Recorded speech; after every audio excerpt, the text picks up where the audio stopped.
Imagine receiving a phone call from someone you trust. They know your name.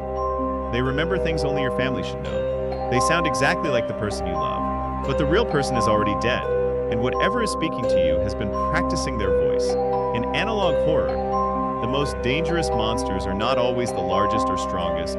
Sometimes they are the ones that can enter your home, wear a familiar face, and replace someone without you realizing it. These are the analog horror monsters that can become almost perfectly human. Welcome to Horror Index, where every monster has a file. For this video, each entity will be judged by 3 factors: mimic accuracy, detection difficulty, and replacement potential. We begin with the creatures that turned an entire county into a place where recognizing someone's face means absolutely nothing. Alternates are not terrifying because they look completely inhuman. They are terrifying because some of them look almost correct. In the Mandela Catalogue, alternates are hostile entities capable of assuming human identities. Some copies contain obvious physical mistakes, stretched faces, impossible proportions, unnatural expressions, or features that no biological human should possess, but others are much harder to identify. The official warnings describe situations where a person may encounter someone who looks identical to them. That means an alternate may not simply imitate a random human appearance. It can create a version of a specific individual, and once the copy exists, the face is only the beginning. Alternates use psychological warfare. They speak to victims, study their fears, and manipulate them until the target is no longer capable of resisting. They do not always need to force their way inside. Sometimes they convince someone else to open the door. One of the clearest examples is Caesar's alternate. Mark Heathcliff receives a call that appears to come from his friend Caesar. The voice sounds familiar. The conversation seems normal enough. Caesar explains that his mother has been injured and asks Mark to visit the house to activate the security cameras. But Mark is not speaking to the real Caesar. The creature uses the identity of someone Mark trusts to send him directly into danger. That is what makes an alternate far more dangerous than a simple shapeshifter. It does not only copy the appearance of a person, it weaponizes their relationships. A monster with a distorted face might scare you away. A monster wearing your best friend's face can make you walk toward it willingly. Alternates also seem to understand that perfect imitation is not always necessary. They only need to be convincing for a few seconds, long enough to enter a home, redirect a victim, or begin a psychological attack. And even when an alternate looks wrong, the human brain may try to correct what it sees. Maybe the room is dark, maybe the camera is distorted, maybe your friend is injured, maybe you are imagining the strange smile. Every excuse gives the creature more time. The worst possibility is a complete assimilation, a copy convincing enough to move through the world without immediately exposing itself. At that point, physical appearance becomes useless as evidence. You might know that something is wrong, but knowing is not the same as proving it. On the Horror Index, alternates receive an extreme rating for mimic accuracy, an extreme rating for detection difficulty, and an apocalyptic rating for replacement potential. An alternate does not need to live like a human forever. It only needs to replace one person long enough to destroy everyone who trusted them. Unlike the alternates, Vita Carnis mimics do not begin as perfect human copies. They grow into them. A standard mimic is a bipedal creature with anatomy disturbingly similar to the human body. Its limbs are too long, its fingers are extended, its eyes appear empty and swollen, and its mouth forms a wide tooth-filled expression that resembles a smile. At this stage, no one would mistake it for a normal person. But that is not its final form. Mimics are predators that feed specifically on human flesh. They live near populated areas, search for vulnerable targets, and adapt their hunting behavior around human routines. Instead of charging into the open, a mimic may hide among clothing furniture or mannequins. It can remain motionless in a familiar environment, waiting for the victim to dismiss the shape in the corner as something harmless. Once it selects a target, it observes. It learns when the person leaves the house. It learns when the lights turn off. And most importantly, it learns when the victim is asleep. This behavior already makes the mimic dangerous, but its development creates an even greater threat.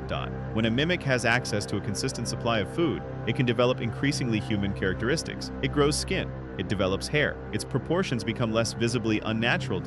Eventually, it may appear nearly identical to a human being. This is where the mimic changes from an ambush predator into an infiltration predator. A skinless creature hiding behind furniture must wait for you to approach. A human-looking mimic can approach you. It can stand beside a road. It can appear through a window. It can walk into a populated area without causing immediate panic. And because its appearance develops biologically, the disguise is not a mask that can simply fall off. The human features become part of the creature's body. There's also a disturbing difference between looking human and behaving human. A mature mimic may have the correct skin, hair, limbs, and facial structure. But can it reproduce natural conversation? Does it understand emotion? Can it imitate the small movements people make without thinking? That uncertainty creates the perfect uncanny valley nightmare. The disguise may survive from a distance. It may survive through a window. It may even survive during a short encounter. But the longer you look, the more likely you are to notice something. The posture is too still. The blinking is irregular. The smile lasts too long. It is not behaving like a person. It is performing the idea of one. The most frightening part is that mimics improve through access to human prey. Every successful hunt gives the species more opportunity to grow, adapt, and move closer to the appearance that allows it to hunt more efficiently. The predator becomes better at hiding because the victims themselves provide what it needs to evolve. On the horror index, Vita Carnis mimics receive a high to extreme rating for mimic accuracy, a high rating for detection difficulty, and an extreme rating for replacement potential. The mimic's disguise may not begin perfectly. But given enough food and enough time, it can become something capable of walking through civilization unnoticed. Gemini Home Entertainment presents a different kind of human replacement. The creatures known as Woodcrawlers are large, spider-like predators associated with homes, underground spaces, and the invasions spreading across Earth. They are described as excellent hunters, and they appear to prefer the homes of large families. But the most disturbing warning is not about their bodies. It is about their voices. The tapes warn that victims may hear screaming because the creatures have stolen human voices. That suggests the invasion does not end when someone is killed. Something remains. Something that can reproduce the sound of the victim. The series also introduces entities known as fake people. Humanoid doppelgängers apparently connected to the Woodcrawlers and the larger invasion. Unlike a perfect alternate, fake people do not always understand how humans are supposed to act. They gather inside houses. They imitate ordinary behavior. They occupy spaces that once belonged to real families. But their movements and responses reveal that the imitation is incomplete. They look like people attempting to reconstruct humanity from observation. Imagine an alien intelligence studying a family through windows. It sees people sit around a table, so its copies sit around a table.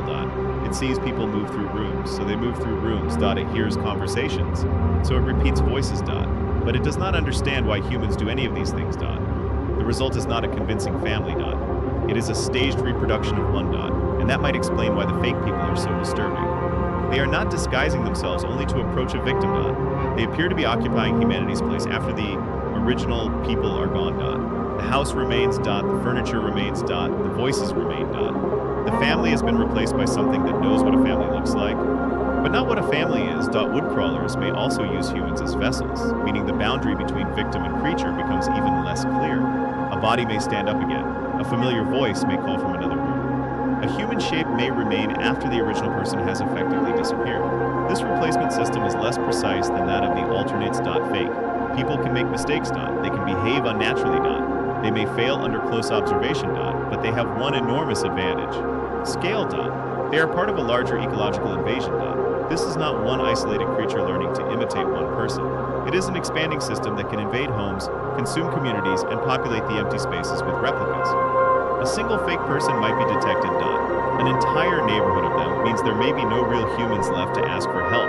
On the horror index, fake people receive a moderate rating for mimic accuracy, a moderate rating for detection difficulty at close range, extreme rating from a distance, and a global rating for replacement potential.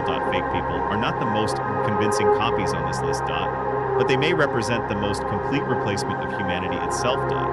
So which monster is the most effective human replacement? The fake people are the weakest individual impersonators. Their behavior can reveal them, especially if you observe them closely. But they are connected to an invasion capable of replacing entire households and communities. Vita Carnis mimics are better physical infiltrators. A well-fed mimic can develop skin, hair, and proportions that appear almost human. Its greatest weakness is behavior. The disguise may look correct while the creature beneath it still thinks like a predator. The alternates remain the most dangerous. They do not rely only on visual disguise. They imitate identities. They use memories, relationships, voices, and emotional trust as weapons. And even when their appearance contains a mistake, their psychological attacks can prevent the victim from thinking clearly enough to respond. A mimic can replace your body. A fake person can replace your place inside a home. But an alternate can replace the version of you that exists inside the minds of everyone who knows you. The most frightening human imposters are never completely perfect. There is always something wrong. A smile that does not disappear, a voice coming from the wrong room, a family member who remembers everything except how to behave like themselves. But by the time you notice that mistake, the real person may already be gone. Subscribe to Horror Index for more analog horror creatures, entities, infections, and unexplained threats. And remember, when someone familiar knocks on your door, recognizing their face is not enough. You also need to know who is looking back through their eyes.